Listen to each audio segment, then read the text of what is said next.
Hi everyone, welcome back. Today I want to speak not just to my kids, but to other dads like me. Guys who grew up in a very different world and are now raising kids in one that has changed faster than we sometimes realize. Today I'm talking about gambling and how dramatically its presence has expanded in everyday life. When we were coming of age, gambling was something you had to seek out. Maybe it was a trip to a casino, a weekend in a place known for it, or the occasional lottery ticket. There were built-in limits. You needed time, money, and access. That friction created natural guardrails, whether we appreciated them or not. Today, those guardrails are gone. Gambling is now embedded in the same devices our kids use for everything else. It shows up during games, in apps, and across social media. It is marketed as entertainment, as part of being a fan, and even as a skill-based activity.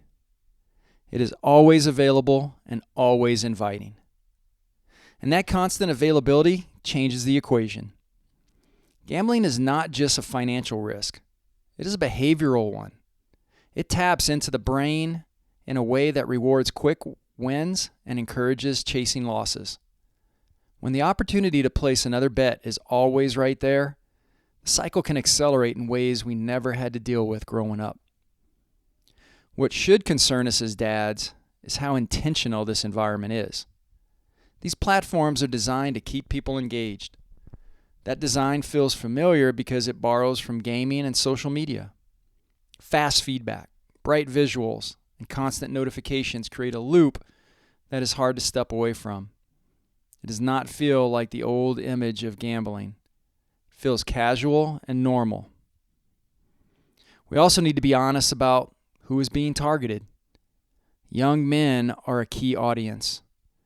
The messaging leans heavily into competition, confidence, and the idea that knowledge equals control.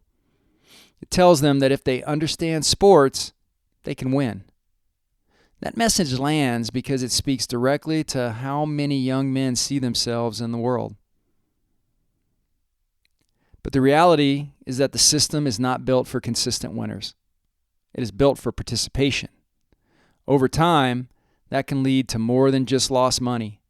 It can lead to stress, distraction, and a slow erosion of discipline. It can pull attention away from school, work, and relationships. And because it often starts small, it can go unnoticed until it becomes a real problem. So where does that leave us as parents? It means we cannot treat this like the gambling we grew up with. It is more accessible, more normalized, and more persistent. We have to talk about it directly, not in a lecture, but in a way that helps our kids understand what they are actually dealing with. It also means we need to model awareness ourselves. If we treat it casually, they will too. If we recognize the risks and speak about them openly, we give them a better chance of seeing the bigger picture. This is less about control and more about preparation. We are helping them navigate an environment that is designed to pull them in. At the end of the day, this is one of those quiet shifts that can have loud consequences. As Gen X dads, we have the perspective of a different time. That is not something to dismiss. It is something to use.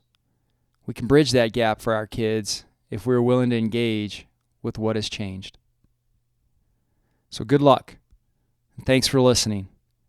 If you're a dad thinking about this, share this with someone in your circle. These conversations matter more than we think. And I'll see you next time.